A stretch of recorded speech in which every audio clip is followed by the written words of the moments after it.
Morning, everyone. Thanks for joining in the talk today.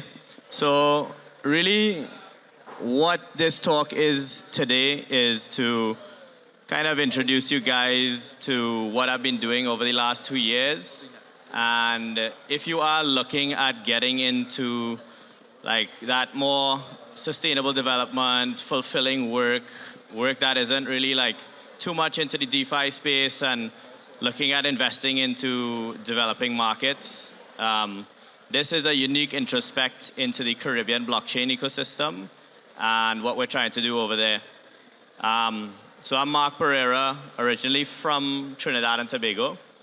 And I was born there, and originally, before leaving Trinidad, one of my teachers told me, she says, don't go away and be one of the numbers that contributes to brain drain. And that was a core part of me that kind of left me. So when I went to Sydney, Australia to study, I studied robotics engineering and then ended up going into web development.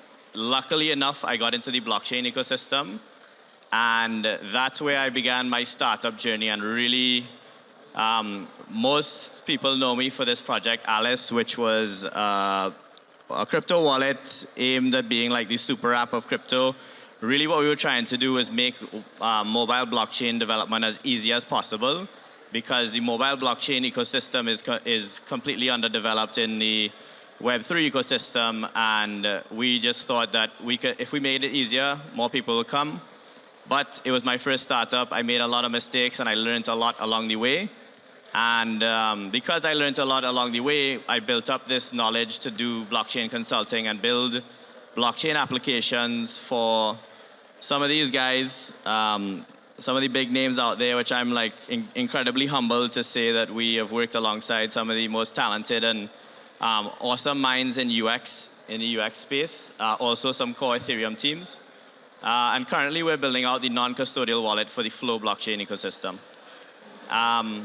So after doing all of this, working in the Web3 space, and basically burning out after Alice, I kind of settled back in my country in Trinidad and realized that the people of my country are the people who need this technology the most. And I really just dug deep into the core of what my country needed, and I moved back into what you would call the bush in Trinidad. We got this cabin in the middle of Trinidad, kind of nestled in this like really cool ecosystem. And within this ecosystem, there's a lot of permaculture development farms. So it's these awesome communities of people who are living like the most sustainable life you could possibly think of. And I'm going to introduce you to a few of these people to just kind of show you the work that's being done like outside of the tech space, but also super innovative. So what we have here is this Wasamaki Ecosystems, and they're big into permaculture. They do everything from like aquaponics and syntropy beds and basically self-sustained living and farm to table. So Malia here and her father Earl both run the farm, and Malia went to Blue Hill in New York, so she's a fully qualified chef. And everything that they grow on the farm, they then take that produce and they either sell it. They sell flowers, they sell bananas, and then they also sell loud lollies. So loud lollies is a fruit that's fully vegan, no sugar, no preservatives, and you actually feel good after you eat these ice creams. So these are some people that were in this area in Trinidad, but they didn't have access to payments. Trinidad actually doesn't have an M-Pesa, or they don't have some digital payment solution. So this is where crypto, for me, really started making a lot of sense. And another place is another permaculture farm called Kook Farm in Trinidad.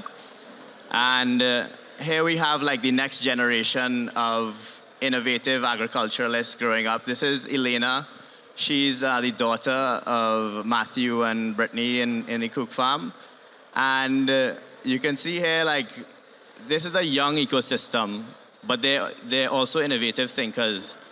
And still they don't have access for people in the main city in Trinidad to be able to pay them because they're out in the bush.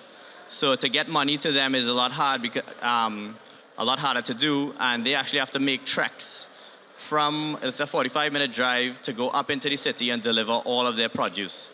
So they're selling right now eggs and taking it up, but they don't have the assurance that they're going to get that cash or that check when they are making the deliverables and having to take their time out of their busy life, like running an entire permaculture farm, to then go into town and take their payments. And really at the heart of it all, this is people that are super dear to my heart, Rory and Bunty O'Connor. And they really paved the way for permaculture in Trinidad and Tobago. And they're this really awesome couple. It's like a dynamic duo, amazing people. So Bunty is the artist. She has these really delicate hands and can mold things with clay in a way that, it's like she's been doing it for like 20 years. And they ran a pottery farm that was exporting products all throughout the Caribbean. And Bunty does the kind of malleable, fragile stuff. And then Rory comes in and he handles all of the kiln and heating of the pottery and basically all of the hard labor. And he's also a really good carpenter and a woodworker. So they also have this problem where people come to see them on the pottery farm, but they don't have cash or they don't have something in their pockets to basically pay them. But if they had some access to some sort of payment rail where they could go to the Caribbean or they could go to their pottery estate and pay them very easily, then it would make a lot more sense for them to run a very viable business. So all is to say, like, where is this happening? So this is Trinidad and Tobago here, and if you guys don't know where the Caribbean is, a lot of people ask me, where is the Caribbean? So it's in between North America, so you see Miami up the top there, Central America and South America. And a lot of you will know Jamaica, you'll hear the accents from Jamaica, Barbados. But nestled right next to Venezuela is Trinidad and Tobago. And it's a really interesting place because we have all of the kind of geopolitical problems that you would get being next to Venezuela. We have a lot of migrants that come in. So when you start looking at an outwards perspective, an outsider's perspective at what's going on in Trinidad, there's a lot to unfold and a lot to dig into because culturally, it's really rich. We have such awesome story, some like folklores. We have really awesome music, music that's listened to throughout the entire Caribbean. And then we have all of the problems of corruption. We have massive inequality. We have migrants and refugees coming in from Venezuela. So when you really dig into it, there's a lot of interesting problems to work on in Trinidad and Tobago and the wider Caribbean. So when you start looking at the numbers, like why would you want to get into the Caribbean market? The GDP of our accessible market is around $150 to $200 billion. This, if you want to put it into scale, is about half the GDP of Nigeria and about double, I think, of Kenya. And when you dig further into like why, because I do feel like this is a smallish market for the potential of the Caribbean. The Caribbean import 85% of all of their food produce. So when you start thinking about how much you're actually exporting, it's a very minute amount. And they're kind of like held by this westernized idea of consumerism, whereas they have all of the resources there to export a lot of their goods. And I know we've seen Singapore do it in over next to Malaysia. So when you also dig into more numbers and see like basically the finance gap, how much people are applying for loans and can't get access to it, 1.4% of the loans that are applied for in the Caribbean market are fulfilled. So that leaves a 98.6% gap in developing in the Caribbean for predatory lending, for higher purchase sales, for also for a lot of venture capitalists to come in and say, okay, well, where do I put my money? Because when you start looking at like putting your money into the developing world, there's a lot of incentive to do it because, and when you think about the Caribbean market as well, you think a lot about MSMEs. MSMEs are like what is really driving forward the Caribbean at the moment. They're the innovative thinkers, they're the young tech-savvy entrepreneurs. And in the emerging markets, the share of the GDP for companies that are classified as emerging markets is 57% to MSMEs compared to the developing markets, like Silicon Valley, San Francisco. And then the average GDP growth being pushed by MSMEs now, this gets super interesting because it's 4.1%. So you can really see like innovative thinkers and tech entrepreneurs are driving forward the economies in emerging markets. But the equity market cap, so most people are looking at investing in a Delaware C Corp or some sort of Silicon Valley startup that has a lot of promise. But when you look at emerging markets, you're 7 times more likely to get that 10x return on your investment.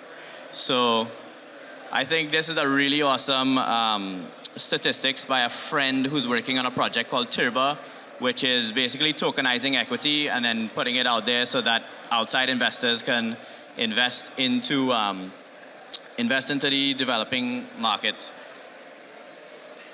So I'm going to go into a quick dive into what we've done with Zed Labs and basically how we are trying to lay a fertile ground, fertile soil for a lot of other younger entrepreneurs in Trinidad to grow from.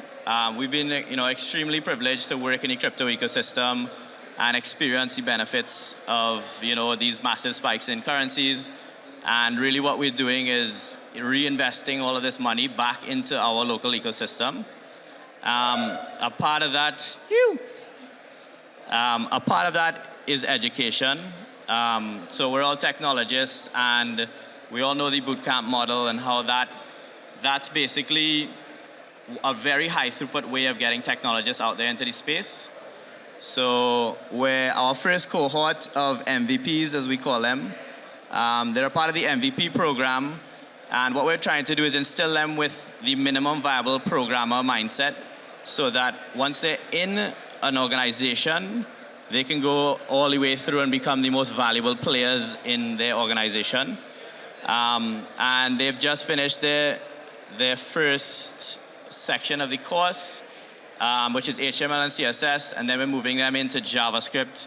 And then once they're in Java, it's really about kind of like visual feedback, and we want them to get as much visual feedback as possible.